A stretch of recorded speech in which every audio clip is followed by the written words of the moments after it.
Hello students, my name is Dr. Rituparna Shaha. I am an assistant professor from the Department of Life Sciences, Christu Jayanti College, Bangalore. And today I am going to discuss the first part of amino acid metabolism. The first part of amino acid metabolism consists of two biochemical reactions, transamination reaction and oxidative deamination reaction. In the transamination reaction, what happens is all the amino acids that are produced inside our body, they come and accumulate in the cytosol of the liver. And on that amino acid, the transaminase or the aminotransferase enzyme converts the amino acid to its corresponding alpha keto acid. Now this aminotransferase enzyme is what the reaction is named after, that is transamination. What happens is, in the aminotransferase enzyme, there is a prosthetic group that is attached to its active site known as pyridoxal phosphate, which is actually derived from vitamin B6. This pyridoxal phosphate, it exists in two forms. One is its aldehyde form and the other is its aminated form, which is pyridoxamine phosphate.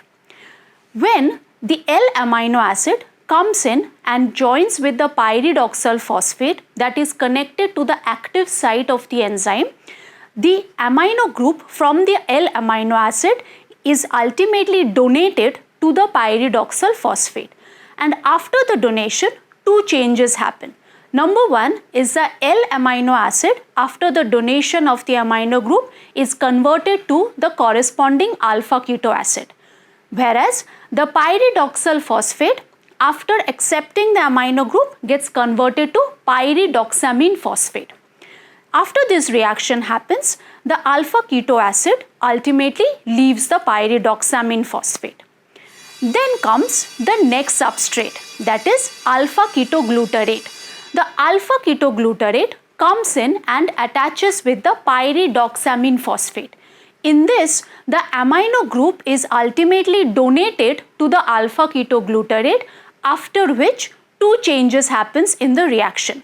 Number one is the alpha ketoglutarate after accepting the amino group is converted to L-glutamate, and the pyridoxamine phosphate is again reconverted back to pyridoxal phosphate. So in this reaction, ultimately what happens, again the pyridoxal phosphate is ready to attach to another amino acid after this reaction is over. Now, there are two main products of the transamination reaction, the alpha keto acid and the L-glutamate. Here, the L-glutamate actually works for two purposes. Number one purpose of the L-glutamate is that for any and every biochemical reaction that happens within the human system, it actually serves as a source by which it supplies the amino group whenever it is required. Whereas the second function of the L-glutamate is that this L-glutamate ultimately donates its amino group in order so that the ammonia which is formed can be excreted from the body. Which brings me to the next part of amino acid metabolism, that is oxidative deamination.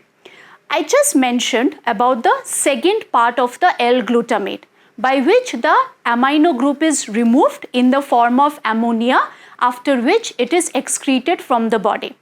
Now this happens through the oxidative deamination reaction. In this case, the L-glutamate which was formed in the cytosol of the liver is ultimately transferred to the cytosol of the mitochondria.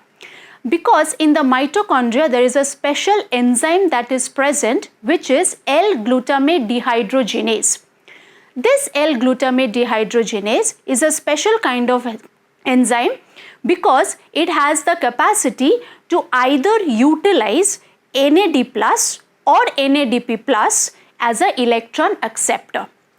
Now, this glutamate dehydrogenase acts on the glutamate and removes the amino group in the form of ammonia, and the glutamate in this case is converted back to alpha ketoglutarate.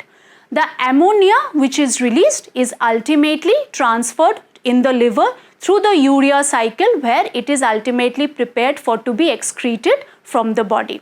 Whereas the alpha ketoglutarate that is produced has two purposes. Number one, it actually joins the citric acid cycle, or the alpha ketoglutarate is utilized for glucose synthesis.